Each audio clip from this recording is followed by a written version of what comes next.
जनता party की सरकार है और लगातार ऐसी घटनाएं कई जगह घट चुकी है और ये भदवा गांव है, सैदाबाद ब्लॉक लगता है यहाँ का। यहाँ पर 4 से 5 मौत हो चुकी है। तो आप इसको कैसे देखती हैं? आप यहाँ की पूर्व एमएलसी रह चुकी हैं भाजपा से। देखिए, सबसे पहले तो मैं कहूँगी बहुत ही दुखद घटना है। जिसके घर का बच्चा गया है, बड़ा गया है। मैं उनके घर में भी गई हूँ, मैंने उस कुएं को भी देखा है। जैसा अभी मैं मिली लोगों के यहाँ गई तो मुझे ये पता चला एक कुआं है, कुएं का दूषित पानी है। तो जब कोई ख़त्म हो जाता है तो उसमें कुछ कार्यक्रम होता है, तेरही हो रही क्या, तो उसमें जिस लोगों ने खाना खा के उस कुएं का पानी जो पिए हैं तो उन्हीं की डेथ हुई है। अभी तत्काल मेरी सरकार है, मेरी सरकार ने केशव जी और योगी जी कल बात हुई थी मेरी, मैं कल लखनऊ में ही थी, तो उन्होंने कहा तत्काल आप जाइए, देखिए निर्मला जी। तो मैं सुबह सीधा मैं यहाँ आ रही हूँ, चूँकि मेरे घर में भी बच्चे बीमार हैं, मैंने भेज के मैं यहाँ आ रही हूँ। ये बहुत ही दुखद घटना है। कह देने मात्र से किसी का दुख नहीं कम हो जाता है। जिनके बच्चे गए हैं उनसे पूछिए, उनके परिवार से पूछिए। तत्काल मैंने सचिव यहाँ थे, प्रधान है, 2-3-4 प्रधान है, यहाँ के भी प्रधान है और सैदाबाद के भी प्रधान है, मैंने उनसे भी बात किया और कहा है कि तत्काल उस कुएं को ढकवा दिया जाए जो दूषित पानी आ रहा है जहाँ से।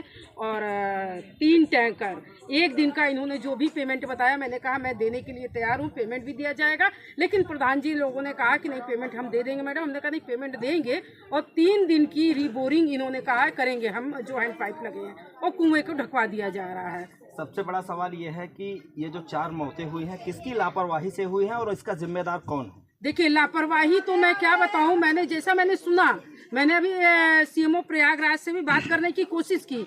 आपके मार्फत पता चला कि सीएमओ साहब इलाहाबाद में हैं।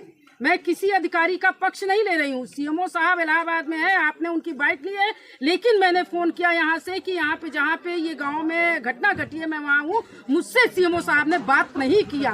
ये उनकी लापरवाही है। क्या लग रहा है आपको कि आपकी सरकार में आपकी सुनी नहीं जा रही है? नहीं, सुनी जा रही है। मैंने तुरंत स्वास्थ्य मंत्री ब्रजेश पाठक जी के यहाँ फोन लगाया, उन्होंने तत्काल संज्ञान में लिया। उन्होंने कहा सारा चीज वहाँ से लेके मुझे भेजिए, मैं कार्रवाई करता हूँ। कोई भी अधिकारी, चाहे वो स्वास्थ्य विभाग का हो, चाहे कहीं का भी अधिकारी हो, बख्शा नहीं जाएगा। ये बाबा की सरकार है। आप पूर्व एमएलसी रह चुकी हैं, आप सरकार में हैं और ये आपका जब सीएमओ साहब फोन उठा रहे तो क्या लगता है कि जनता का फोन कैसे उठाएंगे वो? देखिए, ये लापरवाही उन्होंने की है, लापरवाही का खामियाजा उनको भुगतना पड़ेगा।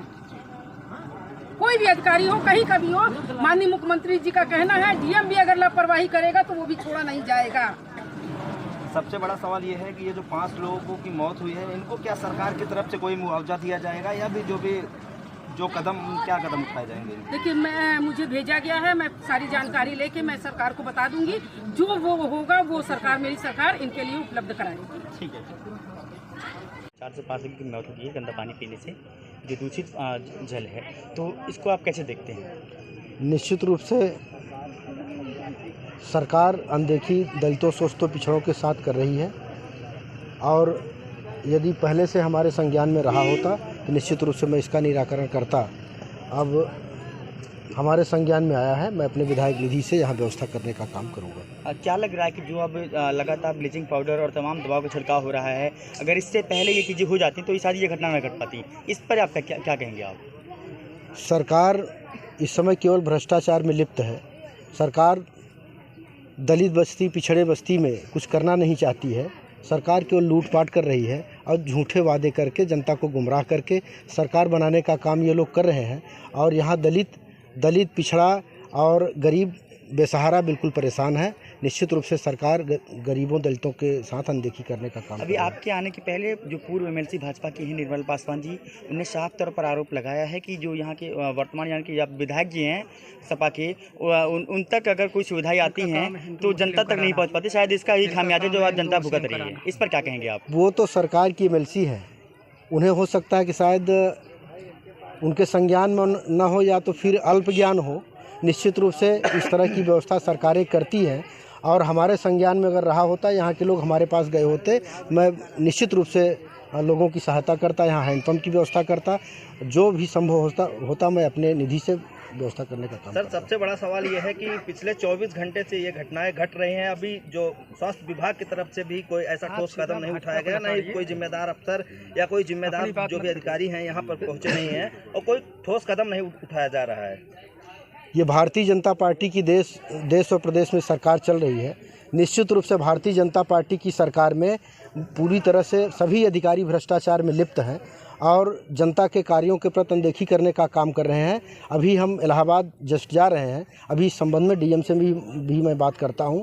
जितनी सुविधा मुहैया हो सकेगी मैं प्रशासन की तरफ से कराने का काम करूंगा। ठीक, धन्यवाद। अधीक्षक सामुदायिक स्वास्थ्य केंद्र सैदाबाद। जी अभी एक यहाँ से गांव से पास से ही एक ट्राली पर लद करके एक व्यक्ति गई जी। अब वो व्यक्ति को जो है एम्बुलेंस नहीं मिला जी, वो इसके जो बारे है में आपके सीएससी अस्पताल में ही पहुंचते हुए दम तोड़ दिया। जी, मैं इसके बारे में बताना चाहूँगा।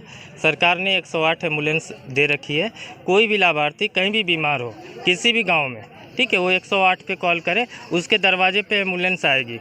उस लाभार्थी ने 108 पे कॉल नहीं किया, उसे जो उस समय उपलब्ध लगा उसे लेके वो अस्पताल आया है। क्या लग रहा है कि एक हफ्ते से ये माहौल चल रहा है, क्या आपके द्वारा किसी द्वारा संपर्क किया गया कि मतलब गांव का क्या हालचाल है, क्या माहौल है? बिल्कुल संपर्क किया गया। हमारे पास एएनएम आशा प्रधान जी के द्वारा मैसेज आया फ्राइडे को 2 तारीख को। हमारी टीम जो है 3 तारीख को यहाँ पे आई है, दवा का वितरण किया है, छिड़काव किया है प्रधान के माध्यम से ब्लीचिंग पाउडर का, ठीक है। और 3 तारीख को जब पता चला था एक्सपायर हुए, मंडे को फिर टीम हमारी आई है। अच्छा, क्या ये बताइए कि मतलब इससे पहले गांव में ब्लीचिंग का इस्तेमाल कब हुआ? ब्लीचिंग बिल्कुल 20 दिन पहले छिड़काव हुआ था और कुएं में भी छिड़काव हुआ था। अच्छा। क्योंकि उस समय हमारे यहाँ संचारी प्रोग्राम चल रहा था, जिस दौरान सभी जगह गाँव में ब्लीचिंग पाउडर का छिड़काव होता है। कि मौत का वजह क्या है? मौत का वजह एज सच अभी तो मैं कुछ नहीं बता पाऊंगा, उसका पोस्टमार्टम होगा, जन पता चलेगा। एक बाकी का तो बॉडी जला दी गई है, लेकिन एक लाभार्थी डेड बॉडी हमारे यहाँ आई है, उसका हमने पोस्टमार्टम के लिए भेजा है।